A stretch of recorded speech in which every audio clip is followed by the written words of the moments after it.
సమూయేలు మొదటి గ్రంథము 20వ అధ్యాయాన్ని మనం ధ్యానం చేయబోతూ ఉంటుండగా అందరూ దయతో తలలు వంచండి, చిన్న ప్రార్థన చేసుకుందాం. పరలోకమందు నిత్య నివాసి అయిన పరమ తండ్రి అయిన దేవానికి వందనాలు. గతించిన 4 సంవత్సరాలుగా ఈ సమూయేలు గ్రంథముల నుంచి ఎన్నో పాఠాలను మాకు నేర్పిస్తూ ఉన్నాం. ఎన్నో వాక్యముల ద్వారా మా జీవితాలను ధైర్యపరుస్తూ ఉన్నాం.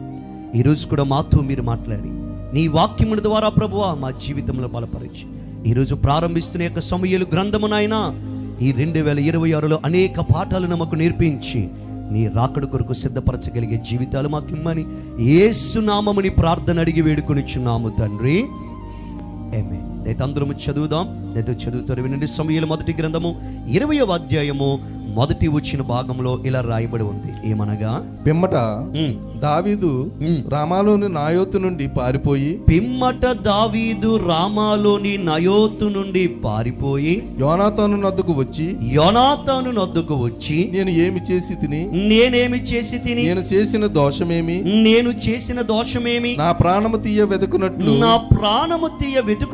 నీ తండ్రి దృష్టికి నేను చేసిన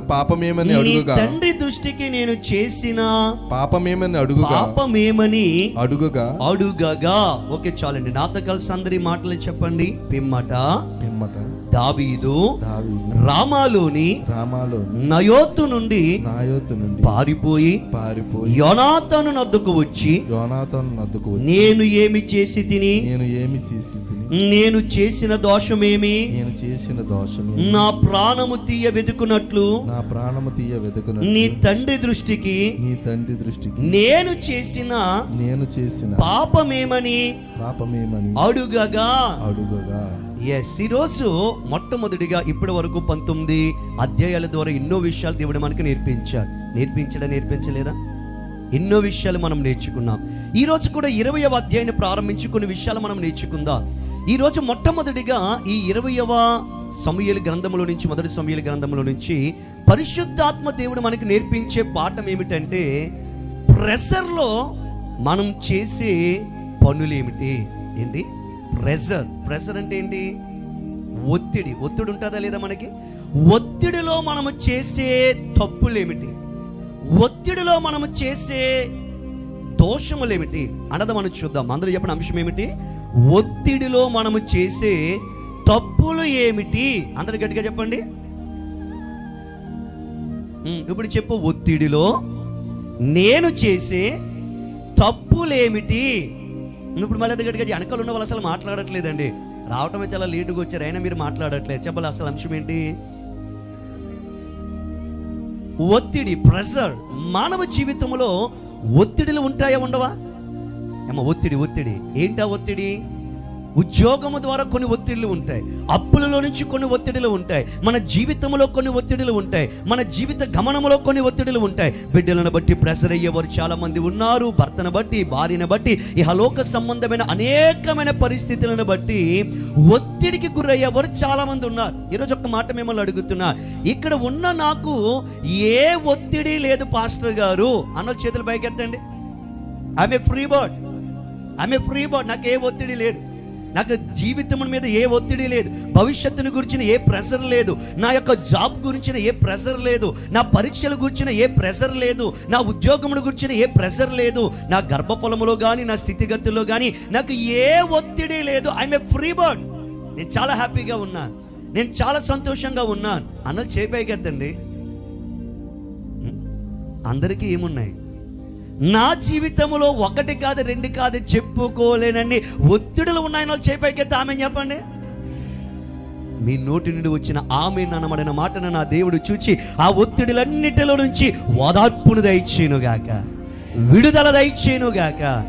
జాగ్రత్తగా నేను ఒత్తిడిలో క్రైస్తవుడు చేసే తప్పులేమిటి, ఒత్తిడిలో ఆత్మీయుడు చేసే తప్పులేమిటి? నార్మల్ అయితో నేకడ్ అయితో మనం చూస్తే అక్కడేముంది? జస్ట్ పిమ్మట దావీదు రామాలోని నయోతు నుండి పారిపోయి యోనాతాను నద్దకు వచ్చి నేను ఏమి చేసి తిని నేను చేసిన దోషమేమి నా ప్రాణము తీయ వెతుకునట్లు నీ తండ్రి దృష్టికి నేను చేసిన పాపమేమని అడుగగా. జస్ట్ నేకడ్ అయితో మనం చూస్తే ఏం కనబడుతుందో తెలుసా? దావీదు యోనాతాను దగ్గరికి వచ్చాడు.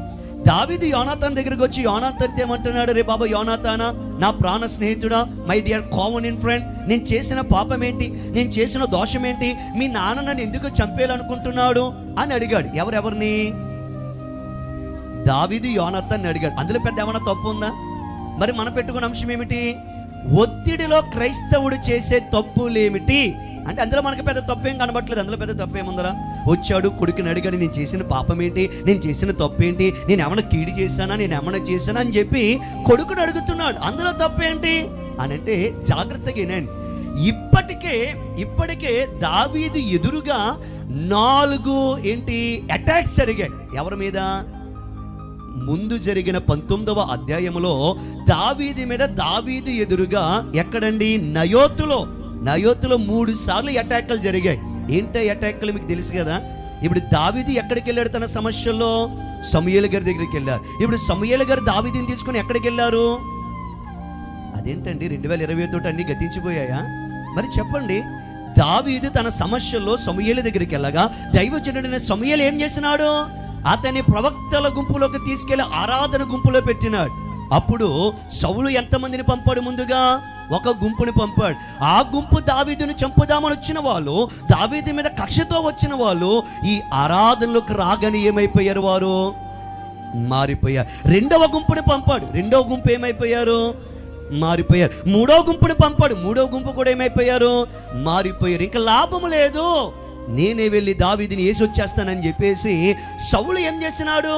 తన రాజ వస్త్రాన్ని ధరించి, అది దేవుని మందిరం అనేది దేవుడు ఉంటున్న స్థలం అని కనీసం గుర్తించకుండా, నాకంటే గొప్పవాడు వీడు, నన్ను ఎన్నుకున్నవాడు నా దేవుడు, ఆయన మందిరంలోకి వెళ్ళేటప్పుడు నా రాయల్ రోప్స్ అనేది నేను వదిలేయాలి అని అనుకోకుండా గర్వముతో, అతిశయముతో, అహంకారముతో రాజ వస్త్రాలను ధరించి లోపలికి వెళ్దాం అనుకుంటే పరిశుద్ధాత్మ దేవుడు అతని మీదకి దిగి వచ్చి అతని వస్త్రాలను ఏం చేశాడు? బయట ఉంచేలా చేశారు. ఇప్పుడు లోపలికి వెళ్ళగానే సమూయేలు ఎదుటను, ప్రవక్తలు ఎదుటను నేల మీద ఏమైపోయాడంట? దొర్లాడి ఆరాధన చేసే స్థితికి వెళ్ళిపోయాడు. ఎన్ని అటాక్స్ అయ్యాయి? ముందు చాలా అటాక్స్ అయ్యాయండి. తన కూతురు ద్వారా కానీ, కుక్కల వలె మనుషులను పంపించి కానీ చంపాలని ఎన్నో ప్రయత్నాలు 19వ అధ్యాయంలో చేశారు. కానీ నయోత్ అనబడిన ప్రాంతంలో 4 అటాక్లు జరిగాయి. 4 అటాక్లు జరిగేటప్పటికి ఏమైంది అమ్మా? ఏమైంది? దావీదు మనసు ప్రెషర్ అయిపోయింది. ఏంటి నన్ను ఎందుకు చంపేయాలనుకుంటున్నాడు? అసలు నేను చేసిన పాపం ఏంటి? అసలు నేను చేసిన తప్పు ఏంటి? అసలు నేను చేసిన అపరాధం ఏమిటి అని చెప్పి ప్రెషర్. ఇది చాలా జాగ్రత్తగా గుర్తుపెట్టుకోండి ప్రియులారా. మానవ జీవితంలో ఎదురయ్యే ప్రెషర్స్ని, ఒత్తిడులను, లేదంటే కొన్ని మనకు ఎదురయ్యే పరిస్థితులను చాలా చాకచక్యంగా గనుక మనం వ్యవహరించకపోతే, వాటిని వ్యవహరించవలసిన శైలిలో గనుక వ్యవహరించకపోతే గుర్తుపెట్టుకో, నీ జీవితమే ముగిసిపోతాది, నీ జీవితమే అర్ధాంతరంగా ఆగిపోద్ది. ఈరోజు చాలామంది యవనస్తులు కావచ్చు, ఈరోజు చాలామంది ఆడవారు కావచ్చు, ఈరోజు చాలామంది మగవారు కావచ్చు, ఎందుకు సడన్ డిసిజన్స్ తీసుకుంటున్నారు లైఫ్లో? గతించిన 2 వారాలుగా ఒక ఆమె 2 బిడ్డలు చాలా వైరల్ అవుతున్నారు కదా. తన బిడ్డలను తన కన్న తల్లి పాయిజన్ ఇచ్చి చంపేసి 3 ఎందుకు చనిపోయారో తెలియని మిస్టరీగా ఉండిపోయి ఈరోజు చాలామంది ఏం చేస్తున్నారంటే, వారికి ఎదురయ్యే ఒత్తిడుల్ని ఎలా హ్యాండిల్ చేయాలి, వారికి ఎదురయ్యే సమస్యలను ఎలా హ్యాండిల్ చేయాలో తెలియక చాలామంది మరణమే శరణ్యం అనుకుంటున్నారు, ఇంకా జీవితాన్ని ముగించేయడమే శరణం అనుకుంటున్నారు. కానీ ఈరోజు పరిశుద్ధాత్మ దేవుడు నీ ప్రెషర్లో నువ్వు ఏ తప్పులు చేయకూడదో తన ఆత్మ ద్వారా మనతో మాట్లాడబోతున్నాడు. దేవునికి మహిమ కలుగును గాక. దీని వాల్యూమ్ పెంచండి, ఎక్కువ కాదు వాల్యూమ్. ఎస్, చాలా జాగ్రత్తగా నువ్వు ఒకసారి అక్కడ ఏమని రాయబడి ఉంది, నాతో కలిసి అందరి మాట చెప్పండి. పిమ్మట దావీదు రామాలోని నయోతు నుండి పారిపోయి, ఎక్కడి నుండి? రామాలోని నయోతులో నుండి. ఇప్పుడు రామా అనేది ఎవరిల్లు? సమూయేలు గారు ఉన్న ఇల్లు. ఇప్పుడు రామాలో ఏముంది? దేవుని మందిరం ఉంది. లేదా చదువుతూ చూడండి ఒకసారి, అదే సమూయేలు మొదటి గ్రంథము 19వ అధ్యాయము 18-19 వచనం ఏమని రాయబడి ఉంది? దావీదు రామా దగ్గర నాయోతులో ఉన్నాడని సౌలునికి వర్తమానం రాగా దావీదును పట్టుకున్నట్టుకే సౌలు దూతలను పంపెను.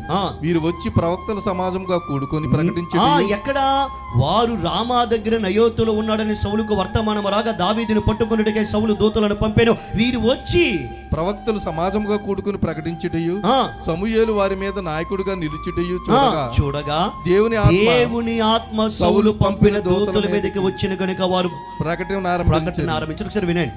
రామ అనగా ఎవరి ఇల్లు ఉన్న ఊరు? దైవజనుడైన సమూయేలు గారు ఉన్న ఇల్లు. రెండు, రామ అనగా ఎవరు ఉన్న ఇల్లు?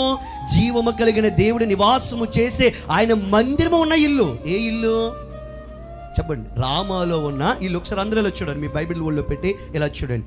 ఇప్పుడు దావీదు గారు ప్రెజర్లో చేసిన మొట్టమొదటి తప్పు ఏంటో తెలుసా?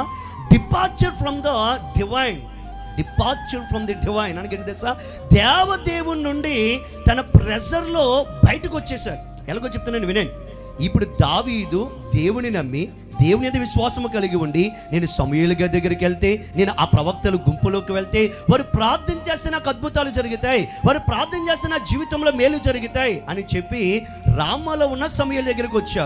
ఇప్పుడు సమూయేలు అనబడిన దైవజనుడు దావీదుని తీసుకుని ఎక్కడికి వెళ్ళాడు? ప్రవక్తల గుంపులోకి వెళ్ళాడు. వీళ్ళందరూ కలిసి దేవుని ఏం చేశారు?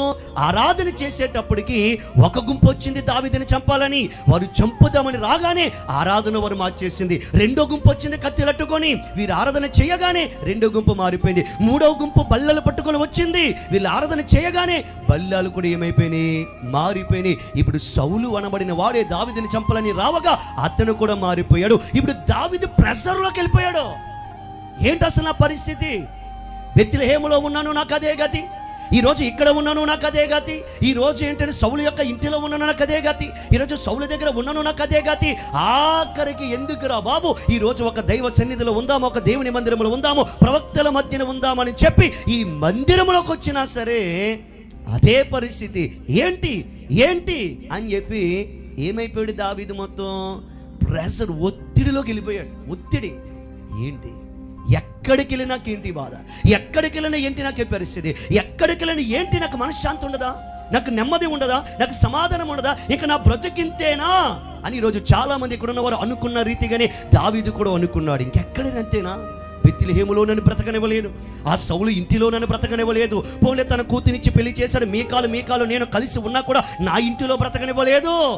ఆఖరికి ఈ యొక్క నయోతుకొచ్చి ఈ ప్రవక్తల గుంపులో ఉన్న నన్ను బ్రతకనివ్వర ఇల్లు అని చెప్పి దావీదు తన యొక్క ఒత్తిడిలో, ప్రెషర్లో తీసుకున్న నిర్ణయం ఏంటో తెలుసా? ఆ డివైన్ యొక్క అట్మాస్ఫియర్ని, ఆ డివైన్ యొక్క ప్రెజెన్స్ని వదిలేశాడు. ఎవరు? దావీదు. అక్కడ ఏమనుంది? పిమ్మట దావీదు రామాలోని నయోతు నుండి పారిపోయి. ఎక్కడి నుండి? నయోతులో ఏముందండి? హలో నయోతులో ఏముందండి? దేవుని మందిరం ఉంది. నయోతులో ఎవరున్నారండి? దేవుని చేత అభిషేకింపబడి 3 అభిషేకాలు కలిగి ఉన్నవాడు, న్యాయాధిపతిగా, ప్రవక్తగా, యాజకుడిగా ఉన్న అభిషేకము పొందిన ఒక గొప్ప దైవజనుని వదిలేసేలా చేసింది ఏంటో తెలుసా? ప్రెజర్, ఒత్తిడి. ఈరోజు ఆత్మీయ జనాంగం, ఈరోజు ఆత్మీయ సహోదరుడు సహోదరి, ఈ సమూయేలు గ్రంథం 20వ అధ్యాయము ప్రారంభంలోనే పరిశుద్ధాత్మ దేవుడు నీతో మాట్లాడుతున్న మాట ఏమిటో తెలుసా? నీవు గనుక ఒత్తిడులను సరిగ్గా హ్యాండిల్ చేయలేకపోతే, ఈరోజు నీ జీవితంలో ఎదురవుతున్న ప్రెజర్స్ను గనుక నువ్వు సరిగ్గా హ్యాండిల్ చేయకపోతే, తస్మాత్ జాగ్రత్త, డివైన్ అట్మాస్ఫియర్కి నువ్వు డిపార్చర్ అయిపోయే దౌర్భాగ్యమైన పరిస్థితి నీకు వచ్చేస్తుంది. ఆ టైంలో ఏం తెలియదండి. ఈరోజు ఒక మాట చెప్తాను వినండి. దావీదు ఎవరు? దేవుని హృదయానుసారుడైన కుమారుడు, దేవుని చేత అభిషేకింపబడిన వాడు. దావీదు వంటి వాడు ఎవడూ లేడని చెప్పి సౌలుకు ప్రతిగా దావీదుని ఏర్పాటు చేసుకొని ఆ బలాఢ్యుడైన 10 అడుగుల 9 అడుగుల 6 అంగుళాలు ఎత్తు కలిగిన ఏంటంటే ఆ గొలియాతును దావీదు చేతికి అప్పగించిన ఆ సర్వోన్నతుడైన దేవుణ్ణి మరిచిపోయేలా చేసింది ఏంటో తెలుసా? ఒత్తిడి. చాలా సందర్భాల్లో నువ్వు నేను ఎరగాల్సింది ఏంటో తెలుసా? ఈరోజు ఒత్తిడి సాధారణం ఉంటుంది. ఒత్తిడి లేని మానవుడు లేడు, సమస్యలు లేని మానవుడు లేడు, కష్టాలు లేని మానవుడు లేడు, ఇబ్బందులు లేని మానవుడు లేడు, ఒడిదుడుకులు లేని మానవుడు లేడు. కానీ ఈరోజు ఒక్క మాట నేను మనస్సాక్షిని అడుగుతున్నాను, ఈ నీ ఒత్తిడిలో కూడా నువ్వు దేవునికి దగ్గరగా ఉన్నావా? నయోతు అనబడిన దేవుని సన్నిధికి నువ్వు దగ్గరగా ఉన్నావా? నయోతులో ఉన్న ప్రవక్త అయిన దైవజనుడైన అభిషేకవంతుడైన న్యాయాధిపతుడైన ఆ సమూయేలు వంటి దైవజనుడితో నీవు ఉన్నావా? చాలాసార్లు ఏమంటా తెలుసా నీ మనసు? ఏంటి నీ బ్రతికేంటి? ఏం మారింది? ఎక్కడికి వెళ్ళినా నీ బ్రతుకు ఏం మారింది? ఎక్కడికి వెళ్ళినా నీ జీవితం ఏం మారింది? నువ్వు మందిరంకి వెళ్ళినప్పుడు నీ బ్రతికేలాగే ఉంది, మందిరములకు వెళ్ళాక నీ బ్రతికేలాగే ఉంది, నువ్వు ఇంటి దగ్గర కూర్చున్నప్పుడు నీ బ్రతికేలాగే ఉంది, ఆ దైవజనుడి దగ్గరికి వెళ్ళాక నీ బ్రతికేలాగే ఉంది. ఏం మారిందిరా నీ బ్రతుకు అని చెప్పి కొన్నిసార్లు మనలో ఉన్న ఏంటంటే ఈ యొక్క ఒత్తిడి మనల్ని దేవునికి దూరం అయ్యేలా చేస్తుంది. అది చాలా ప్రమాదకరమైనది. ఈరోజు సైకాలజీలో మెయిన్ రోల్ ఏంటో తెలుసా అండి? మెయిన్ రోల్ ఏంటో తెలుసా? ఏ సైకాలజీ అని చెప్పేది ఏంటంటే మన మీద మనకి సాధన రావాలి. సైకాలజీ అయినా ఏ సైకాలజిస్ట్ అయినా కౌన్సిలింగ్ చేసేది దేనికో తెలుసా? మన మీద మనకి సాధన రావాలి. సాధన అంటే ఏంటి? దేన్నైనా మనము కంట్రోల్ చేసేలాగా ఉండాలి తప్ప మనల్ని ఏది కంట్రోల్ చేయకూడదు. అది చాలా చాలా ప్రమాదకరమైనది ప్రియులారా. ఈరోజు నీ హృదయం ఉందా? ఆ హృదయాన్ని నువ్వు కంట్రోల్ చేయాలి. ఆ హృదయం చెప్పినట్టు నువ్వు చేయడము కాదు. ఈరోజు నీ ఆలోచనలు ఉన్నాయా? నీ ఆలోచనలు నువ్వు కంట్రోల్ చేయాలి. ఆలోచనలు నిన్ను కంట్రోల్ చేయడం కాదు. ఈరోజు నీ హృదయము కానీ, నీ ఆలోచనలు కానీ, నీ తలంపులు కానీ నీవు కంట్రోల్ చేయకుండా అవి నిన్ను కంట్రోల్ చేస్తున్నాయి అంటే రాసి పెట్టుకో. ఎంతో కాలం నీ జీవితం సజావుగా సాగదు, ఎంతో కాలం నీ జీవితం సంతోషముగా సాగదు. ఈరోజు ప్రెజర్ పీక్ నేను చేయలేకపోయాడంటే దావీదు హ్యాండిల్ చేయలేకపోయాడు. ఎప్పుడైతే తన ఉన్న ప్రాంతంలో కూడా వ్యతిరేకత వచ్చిందో, తన ఉన్న సంఘంలో కూడా వ్యతిరేకత వచ్చిందో, తన ఉన్న ఏంటంటే సమాజంలో కూడా ఈ సౌలు అనబడిన వాడు వదలకుండా తరుముతా ఉంటే దావీదు ఒత్తిడిలో తీసుకున్న నిర్ణయం ఏంటో తెలుసా? It is the right time to abort. ఇదే మిక్కిలి అనుకూలమైన సమయం, వి షుడ్ గో, మనం వెళ్ళిపోదాం అని చెప్పి దావీదు ఏం చేశాడు? రామాలోని నయోతు నుండి ఏమైపోయాడు? ఈరోజు అడుగుతున్నా, నీ ఒత్తిడి నిన్ను దేవునికి దూరము చేయలేదా? నీ ప్రెషర్ నిన్ను దేవునికి దూరము చేయలేదా? ఈరోజు ఆర్థికంగా ప్రెషర్ గురవుతున్నావు, ఈరోజు ఆరోగ్యపరంగా ప్రెషర్ గురవుతున్నావు, ఈరోజు కుటుంబ పరంగా అన్ని విషయాల్లో ఈరోజు నువ్వు ప్రెషర్ గురవుతున్నావు, ఒత్తిడి గురవుతున్నావు. ఈరోజు గుండెల మీద చేసుకుని చెప్పగలవా, నా ఒత్తిడిలో నా దేవుణ్ణి నేను విడిచిపెట్టలేదండి, ప్రార్థన జీవితాన్ని విడిచిపెట్టలేదండి, నా పరిచర్య నేను విడిచిపెట్టలేదండి, నా విశ్వాసాన్ని నేను విడిచిపెట్టలేదండి, దేవుడు నాకు ఇచ్చిన తలంతులను నేను విడిచిపెట్టలేదండి అని చెప్పగలవా? నువ్వు ధైర్యంగా చెప్పగలవా? నువ్వు దేవునికి సూటిగా? దావీదు ఈరోజు నీకు నా ఆత్మ నేర్పుతున్న పాఠం ఏంటో తెలుసా? నేను ఒత్తిడిలో ఉన్నప్పుడు నేను రామాకి దూరం అవుతున్నానని నాకు బుర్రకెక్కలేదు. నేను ఒత్తిడిలో ఉన్నప్పుడు నేను అభిషేకవంతుడైన దేవుని సేవకుడైన సమూయేలుకు దూరం అవుతున్నానని నాకు తట్టలేదు. నేను ఒత్తిడిలో ఉన్నప్పుడు దేవుని సన్నిధి ప్రవక్తలు ఆరాధించే దేవుని మందిరానికి దూరం అయ్యానని నాకేమవలేదు, తట్టలేదు. ఈరోజు తట్టదు ప్రియులారా. మనం ఒత్తిడిలో ఉన్నప్పుడు మనం అవే ప్రముఖ నేను నిజంగా దేవునికి దూరం అయిపోతున్నానా? ఈ ఒత్తిడి నన్ను ఆత్మీయంగా ఏమైనా దూరం చేస్తుందా? ఈ ఒత్తిడిలను ఏమైనా దేవునికి దూరం చేస్తున్నాయా? ఎప్పుడైనా నీ మనసుకు ప్రశ్న వేసుకున్నావా? దావీదు ఎప్పుడైతే నయోతుకు వచ్చాడో సమూయేలు తన పనులన్నీ మానేసుకున్నాడండి. సమూయేలు తన పరిచర్యలన్నీ వదిలేసుకొని దావీదు కోసం పోరాడాడండి సమూయేలు.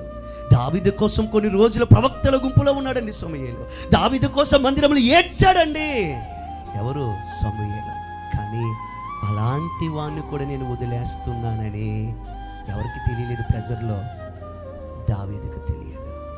ఇదే సంఘంలో, ప్రవక్తల సంఘంలో 3 గుంపులను మార్చింది ఈ ప్రవక్తల సంఘం.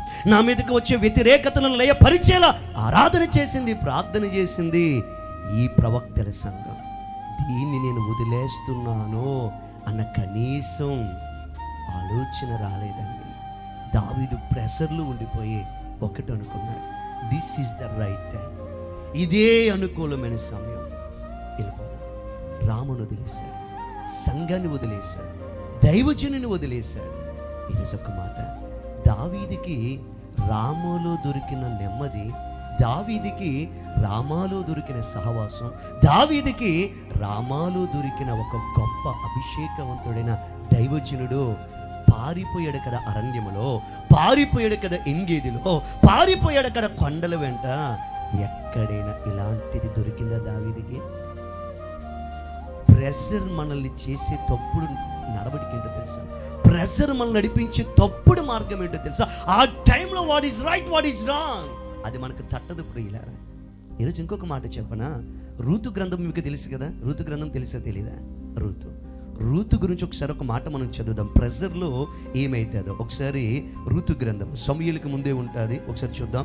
పరిశుద్ధ లేఖన వాక్య భాగము నుండి రూతు గ్రంథము మొదటి అధ్యాయము, రూతు గ్రంథము మొదటి అధ్యాయము మొదటి వచ్చిన భాగము నుంచి చదువుతారు. చాలా జాగ్రత్తగా దేవుని మాటలు ఆలకించిన. రూతు గ్రంథము మొదటి అధ్యాయం మొదటి వచ్చిన ఏమనుంది? న్యాయాధిపతులు ఏలిన దినములయందు దేశములో కరువు కలుగగా యూదా బెత్లెహేము నుండి ఒక మనుష్యుడు తన భార్యను తన ఇద్దరు కుమారులను వెంటబెట్టుకుని మోయాబు దేశమున కాపురముండుటకు వెళ్ళెను. ఆ మనుషుని పేరు ఎలీమెలెకు, అతని భార్య పేరు నయోమి, అతని ఇద్దరు కుమారుల పేర్లు మహ్లోను కిల్యోను. వారు యూదా బెత్లెహేము వారైన ఎఫ్రాతీయులు. వారు మోయాబు దేశమునకు వెళ్ళి అక్కడ కాపురముండిరి. నయోమి పెనిమిటి అయిన ఎలీమెలెకు చనిపోయిన తరువాత ఆమెయు ఆమె ఇద్దరు కుమారులను నిలిచి ఉండిరి. వారు మోయాబు స్త్రీలను పెళ్లి చేసుకుని వారిలో ఒక దాని పేరు వార్పా, రెండవ దాని పేరు రూతు. వారు ఇంచుమించు 10 సంవత్సరములు నివసించిన తరువాత మహ్లోను కిల్యోను వారి కుమారులను చనిపోయిరి. 19వ వచనం చదువుతారు. వారు బెత్లెహేమునకు వచ్చినప్పుడు ఆ ఊరి వారందరూ వారి యొద్దకు గుంపు కూడి వచ్చి ఈమె నయోమి కదా అని అనుకొనుచుండగా ఆమె సర్వశక్తుడు నాకు చాలా దుఃఖము కలుగజేసును గనుక ఆమె సర్వశక్తుడు నాకు చాలా దుఃఖము కలుగజేసును గనుక నన్ను నయోమి అనక మారానుడి. ఏంటి ఎవరంటండి? ఎవరు దుఃఖం కలిగజేశారు? వాళ్ళు ఒకసారి చూడండి, కూర్చోండి. ఎవరు దుఃఖం చేశారు? సర్వశక్తుడు నాకు దుఃఖము కలగజేశాడు గనుక నన్ను అనక నయోమి అనకండి, నన్ను ఏమనండి? మారా చేదనండి. ఏంటి చేసిందేమో వీళ్ళ ప్రెషర్లో వీళ్ళ ఒత్తిడిలో తీసుకునే నిర్ణయాలు వేరియా? మళ్ళీ ఎవరిని అంటున్నారు? సర్వశక్తుడు దేవుడు మాకు చాలా దుఃఖమును కలిగించాడు. ఏంటా దుఃఖము? చాలా జాగ్రత్తగా ఇలా చూడండి ప్రియులారా. ప్రెషర్ని నువ్వు సరిగ్గా హ్యాండిల్ చేయకపోతే నీ జీవితంలో, నీ యొక్క జీవిత యాత్రలో నీకు ఎదురవుతున్న ఒత్తిడులు కనుక సరి అయిన రీతిలో హ్యాండిల్ చేయకపోతే బ్రతుకులు ఎలా నాశనం అయిపోతే సేవకుడిగా హెచ్చరిస్తూ ఉన్నా. బెత్లెహేము అనగా దానికి అర్థం ఏమిటి? రొట్టెల ఇల్లు. అక్కడ ఎప్పుడు శాశ్వత జీవం ఉంటుంది, అక్కడ ఎప్పుడు శాశ్వతమైన ఆహారం ఉంటుంది. కానీ ఇశ్రాయేలీయులు చేసిన అతిక్రమం బట్టి, ఇశ్రాయేలీయులు చేసిన పాపమును బట్టి దేవుడు బెత్లెహేములో ఏం పుట్టించాడు?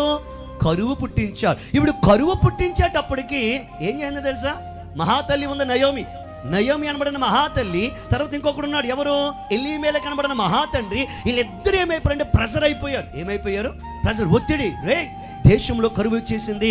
ఎక్కడ ఏం లేదు, ఆహారము లేదు, ఎక్కడ రొట్టెలు లేవు, ఎక్కడ తినడానికి లేదు. ఇద్దరు కొడుకులు మనకున్నారు. ఇప్పుడు అంటానుంటది భార్య, ఏమండి 2 కొడుకులు మనకున్నారండి, మనం కనుక్కొని 2 సంతానం ఉన్నారండి.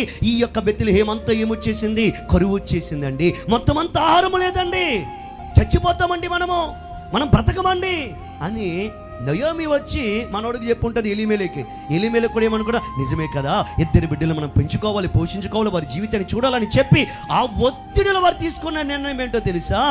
దేవుని రొట్టెల ఇల్లు అయిన బెత్లెహేముని విడిచేయించాలనుకున్నారంటే అబార్ట్ అవుదాం, వెళ్దాం అని చెప్పి ఒత్తిడిలో వారు తీసుకున్న నిర్ణయం ఏంటో తెలుసా? మోయాబు దేశంలో కరువు లేదు, మోయాబు దేశంలో సంతోషం ఉంది, మోయాబు దేశంలో ఆహారం ఉంది, మోయాబు దేశంలో అన్నీ ఉన్నాయి, మోయాబు దేశంలో సుఖశాంతులు ఉన్నాయి అని చెప్పి చిన్న కరువు అనబడిన ఒత్తిడి రాగా, చిన్న కరువు అనబడిన సమస్య రాగా ఆ ఒత్తిడికి గురైపోయి వాళ్ళు చేసిన పని ఏమిటంటే, ఆనాడు దావీదు ఎలాగైతే రామా నయోతును వదిలేశాడో ఇక్కడ ఉన్న నయోమి ఎలీమెలెకు ఏం చేశాడు తెలుసా?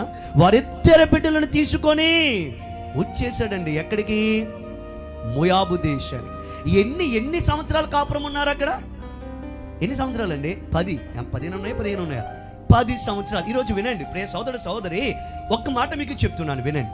ఎప్పుడైనా మనము దేవునికి దూరం అయిపోయినప్పుడు, ఎప్పుడైనా మనం ఒక మంచి ఆత్మీయ సహవాసానికి దూరం అయిపోయినప్పుడు, ఎప్పుడైనా మనము దేవుని రొట్టెల వంటి జీవాహారము కలిగిన సత్యమైన వాక్యము కలిగిన సంఘానికి మనము దూరం అయిపోయినప్పుడు, దేవునికి దూరం అయిపోయినప్పుడు, ప్రార్థన భక్తి జీవితానికి మనము దూరం అయిపోయినప్పుడు బాగుంటుంది కొన్నేళ్ళు.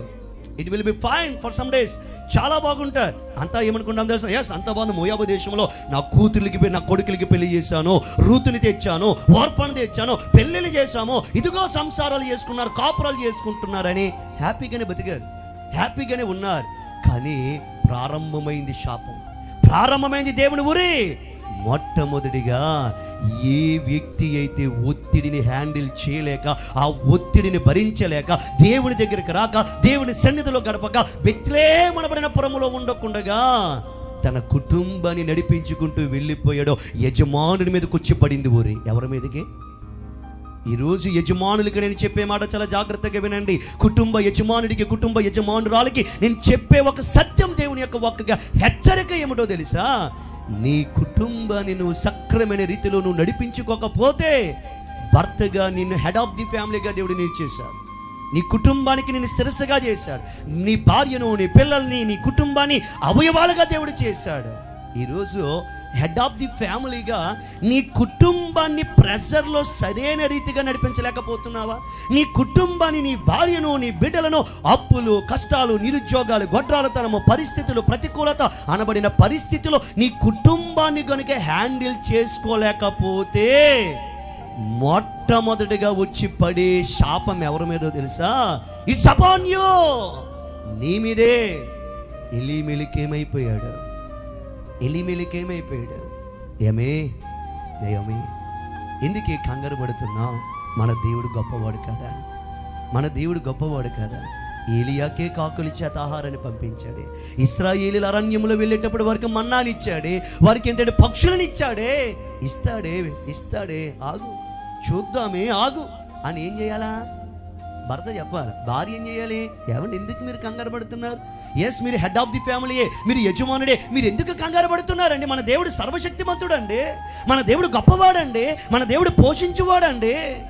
ఆనాడు అబ్రహాముకి ఆ కొండ మీద దేవుడు ఏర్పాటు చేయలేదు పొట్టేలును, మనకి ఏర్పాటు చేస్తాడండి. ఉందాం, బెత్లెహేములో ఉందాం అని చెప్పి ఏమనుకోవాలి? తన భర్తగా చెప్పాలి. కానీ వీళ్ళిద్దరూ ప్రెజర్ని ఏం చేయలేకపోయారు, హ్యాండిల్ చేయలేకపోయారు.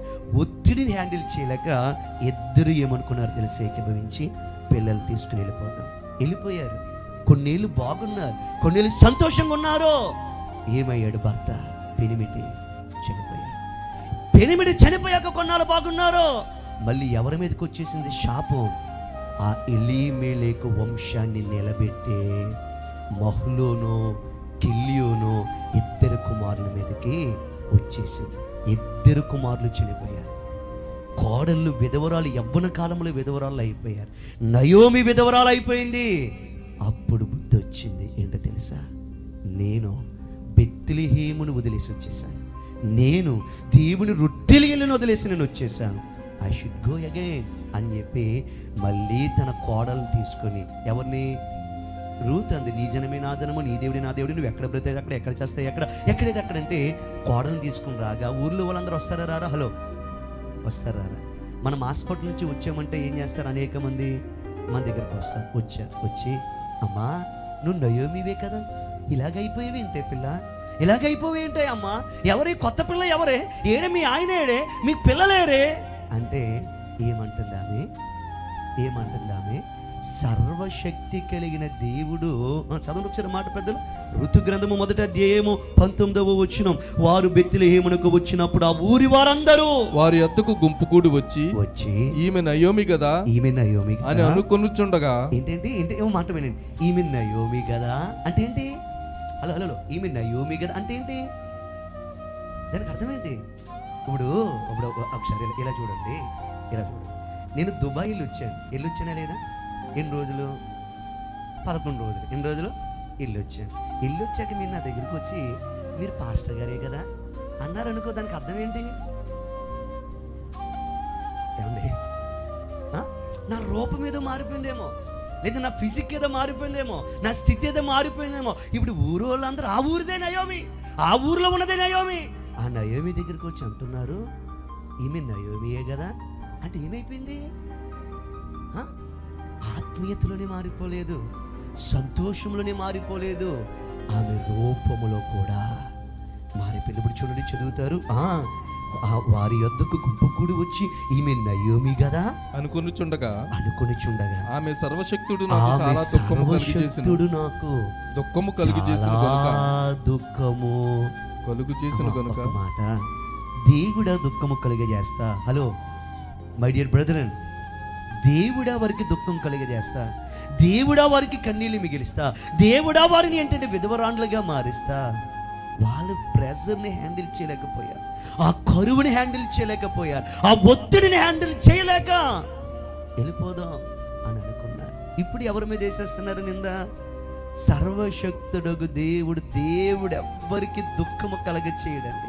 ఈరోజు మన జీవితంలో ఎదురవుతున్న ప్రతి దుఃఖము, ప్రతి బాధ మనము చేతులారా చేసుకుంటున్నదే. సహోదరుడా, సహోదరి, ఈరోజు ప్రేమతో చెప్తున్నానండి, ఈరోజు నలిగిపోతున్నావే నీవు, ఈరోజు కుమిలిపోతున్నావే నీవు, ఈరోజు సమస్యలిపోతున్నావే నీవు. ఏంటి నా బ్రతుకు, ఎక్కడికి వెళ్ళినా ఇంతేనా? ఎన్ని ఉద్యోగ ప్రయత్నాలు చేసినా నా బ్రతుకు ఇంతేనా? ఎంతమంది వైద్యుల దగ్గరికి వెళ్ళినా నా బ్రతుకు ఇంతేనా? ఎన్ని ప్రయత్నాలు చేసినా, ఎన్ని పరీక్షలు రాసినా, ఎంత మారాలనుకుని ఇంతేనా అని ఒత్తిడిలో నువ్వు ప్రార్థనకు దూరం అయిపోయావు నా ప్రియ సహోదరుడు.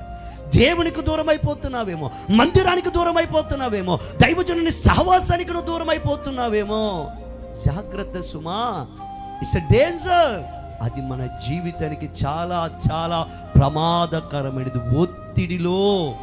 ఒత్తిడి మనల్ని నడిపించే మొట్టమొదటి తప్పుడు మార్గం ఏంటో తెలుసా? అంతవరకు కృప చూపిన దేవుణ్ణి మరిచిపోయేలా చేస్తారు. అంతవరకు ప్రార్థించిన సంఘాన్ని మర్చిపోయేలా చేస్తారు. అంతవరకు నీ పక్షంగా నిలబడి కన్నీళ్లు కార్చిన నీ సేవకుడిని మర్చిపోయేలా చేస్తారు. Be careful, mind your emotions, mind your pressure. ఒత్తిడిని హ్యాండిల్ చేయి చాలా జాగ్రత్తగా. ఏమైపోయి ఇప్పుడు దావీదు వెంటనే మొట్టమొదటిగా ఒత్తిడిని దావీదు నడిపించిన మార్గం ఏంటి? దేవునికి దూరము చేసింది. రెండో, సంఘానికి దూరం చేసింది. మూడో, అభిషేకవంతుడైన, అంతవరకు అతని పక్షముగా నిలబడిన సమూయేలుని ఏం చేసింది? వదిలేసేలాగా చేసింది. సేమ్ అదే నయోమి ఎలీమెలెకు జీవితంలో జరిగింది.